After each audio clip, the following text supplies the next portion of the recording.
Satyendra Dubey IIT கான்பூர்ல படித்த ஒரு civil engineer. National highway authority India golden quadrilateral highway ப்ராஜெக்ட்ல அசோசியேட் ப்ராஜெக்ட் மேனேஜரா வேலை செய்கிறாரு.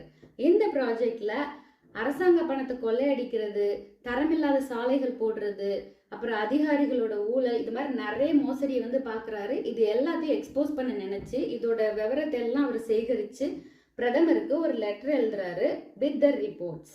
அந்த லெட்டரில் தன்னுடைய ஐடென்டிட்டி ரீவீல் பண்ண வேண்டானோ அவர் ரெக்வஸ்ட் பண்ணியிருக்கிறாரு. ஆனால் அன்ஃபார்ச்சுனேட்லி அவரோட ஐடென்டிட்டி லீக் ஆயிடுச்சு. 2003ஆம் ஆண்டு பீகாரில் ஒரு திருமண விழாவில் கலந்துட்டு அவர் வரும்போது அவர் கொல்லப்படுறாரு. இதுக்கப்புறம் தான் மக்கள் மத்தியில் ரொம்ப அதிர்ச்சி, நிறைய போராட்டங்கள் எல்லாமே நடந்தது. அதுக்கப்புறம் வந்தது தான் அந்த விசில் ப்ளோவர் ப்ரொடெக்ஷன் ஆக்ட். இந்த ஆக்ட் 2011 பில் பாஸ் பண்ணப்பட்டு 2014 சட்டமாக வந்தது.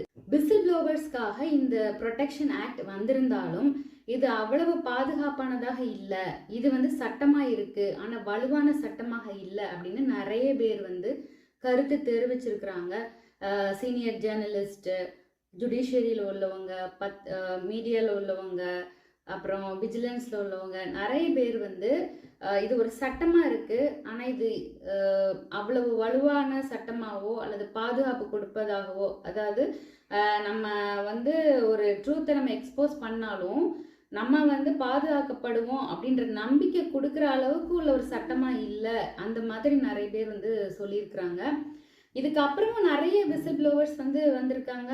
அவங்களும் நிறைய பேர் கொல்லப்பட்டிருக்காங்க, நிறைய பேர் பாதுகாக்கப்பட்டிருக்காங்க, நிறைய பேர் கடுமையான விமர்சனங்களுக்கு உள்ளாக்கப்பட்டிருக்காங்க. நீங்கள் இந்த சட்டத்தை பற்றியும் விசில் ப்ளோவர்ஸ் பற்றியும் என்ன நினைக்கிறீங்கன்றதை கமெண்ட்டில் சொல்லுங்கள். Hope you all like the video. Thank you.